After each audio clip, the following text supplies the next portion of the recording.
Welcome to the space station. This is going to be a quick guide to canning distro in Space Station 14, particularly on upstream, but this method should work downstream as well for most servers, since it's pretty vanilla.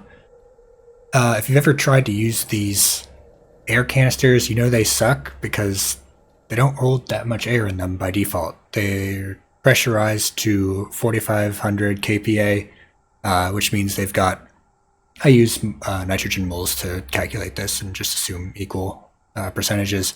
But they've got around 2,200 mole of nitrogen in them. Compare that to a regular tile in the space station pressurized to 100 kPa, and they've got 81 mole of nitrogen in them, which means that this thing doesn't actually fill up that many tiles. It's like 20, a little bit more than that, which, you know, that's 20 straight in a line, one wide. But if you're trying to fill an actual room, that's what square root of 20 is not a lot.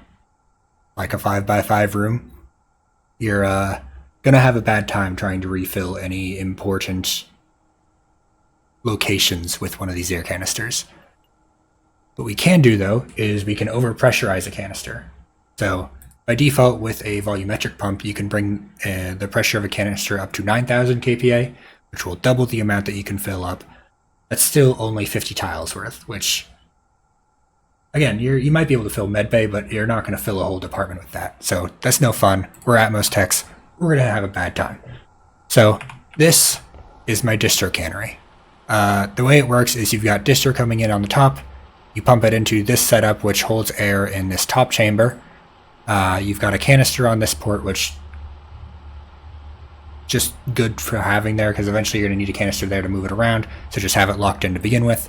And on this side you've got two freezers. If science is being nice, they're going to give you Hellfire freezers, which will greatly increase the efficiency of the setup, both in terms of the amount of air that you can fit into the can as well as the speed at which you can cool down air. So the first step is you're going to pump in air until you've got 9,000 kPa of very cold distro. That takes a long time, so if you're the person setting up distro, you want to set this up as quickly as possible so you can get the air cooling fast. It's going to take a while. Whenever science makes Hellfire freezers, you're going to ask them for either the board or a flat pack. Replace the freezers with Hellfire. If you can source more freezers from around the station, you can insert them around this top pipe network. Cool it down faster.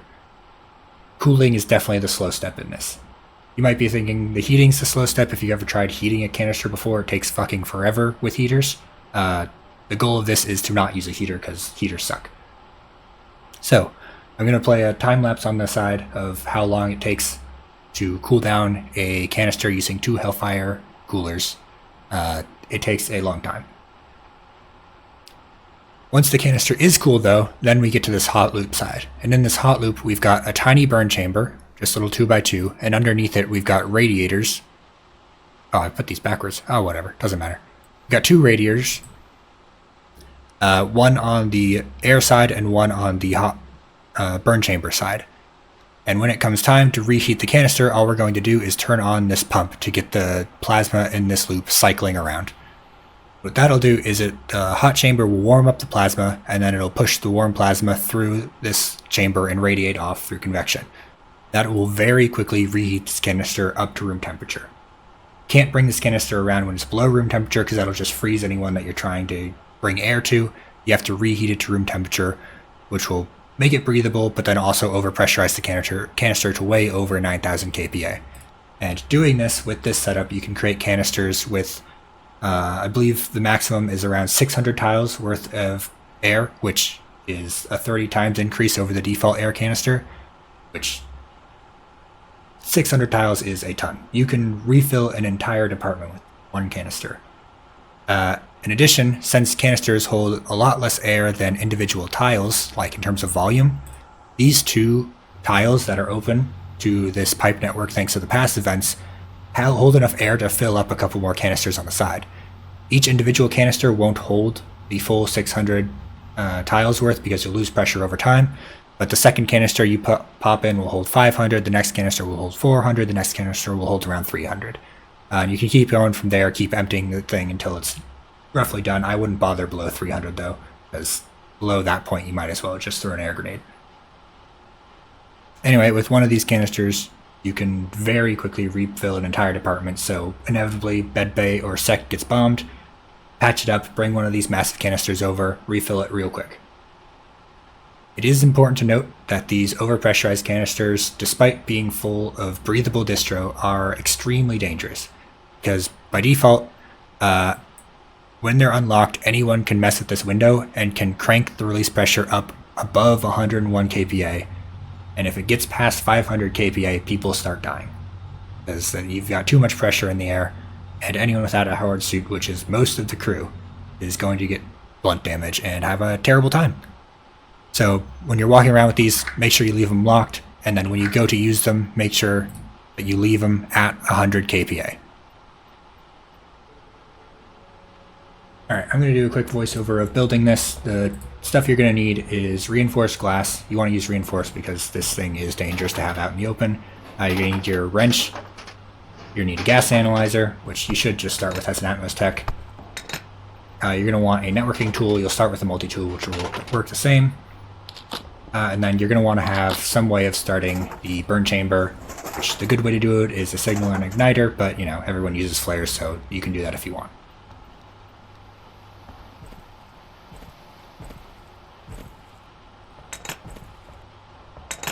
So starting out, we're just setting up distro, normal distro setup.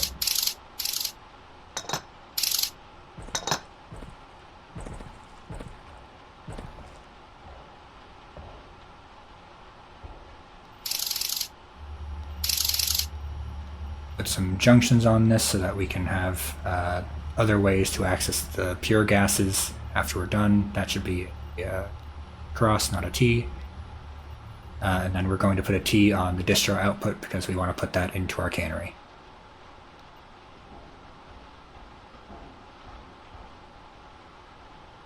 If someone else sets up distro and not you, it's not hard to change because nitrogen and oxygen are pretty safe to just crack open in the atmos room.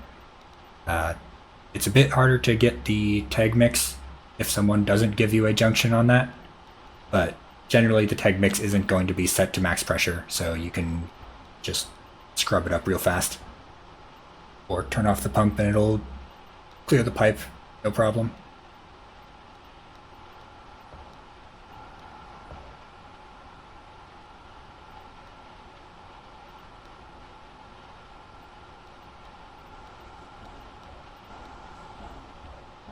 Now we're going to place our vents and injector. 2 vents go on the distro side, and the vent plus injector go on the tag mix side. I'm gonna build those and then place radiators underneath 2 of them.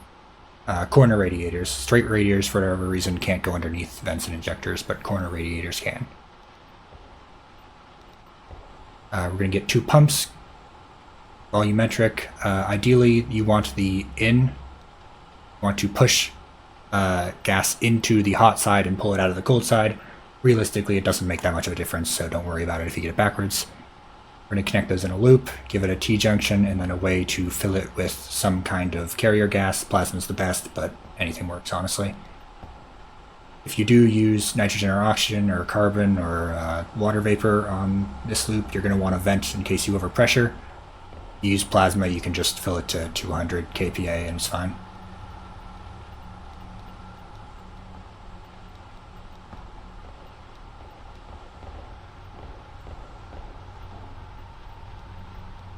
I'm going to place cross junctions up at the top, as well as a pump in and a connector port to hold the gas.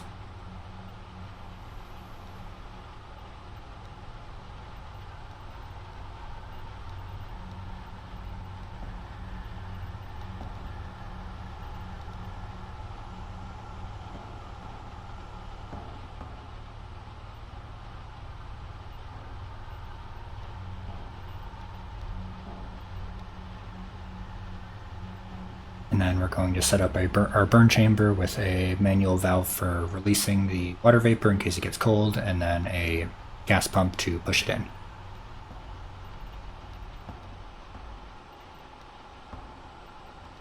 And connect that to our tag mix line.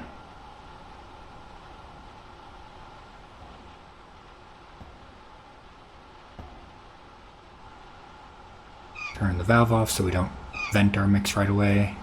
We're filling the heat transfer loop here. Making sure it's full of 200 kPa, and then we can bring the canister back to wherever it's needed. Now we're going to put our igniter in the burn chamber and then build the glass housing, which you really do want to use, again, reinforced windows, because this is dangerous. If any of these windows breaks, the entire atmos room is going to have a bad time, and people are going to yell at you. So, not that it's hard to break a reinforced directional window, but it's a little bit harder than a regular window, at least. And obviously, don't trap yourself in the chamber.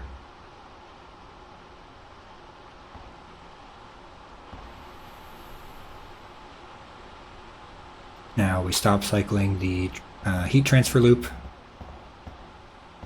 Make sure that the plasma in there isn't hot as hell when we start it up, or else it's going to heat our distro before cooling it, which is a huge pain.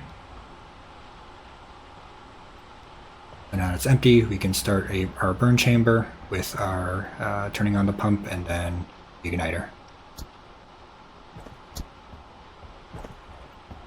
Now we can start filling the cold side. There are no cans on this map, so I'm just going to spawn them in with the admin console real fast.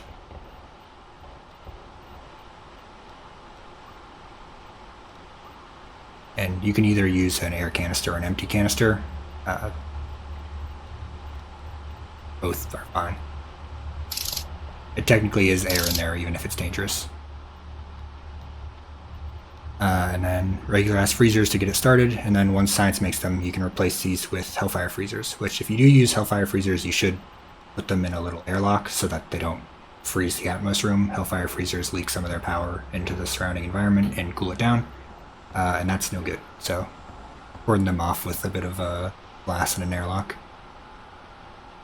But you're all set up, gas is cooling, and you can just wait for it to hit the minimum. Come back later, do your job, do other stuff, and then once it's time to reheat, you turn off the pump into the cold side and then restart the gas or the heat transfer loop.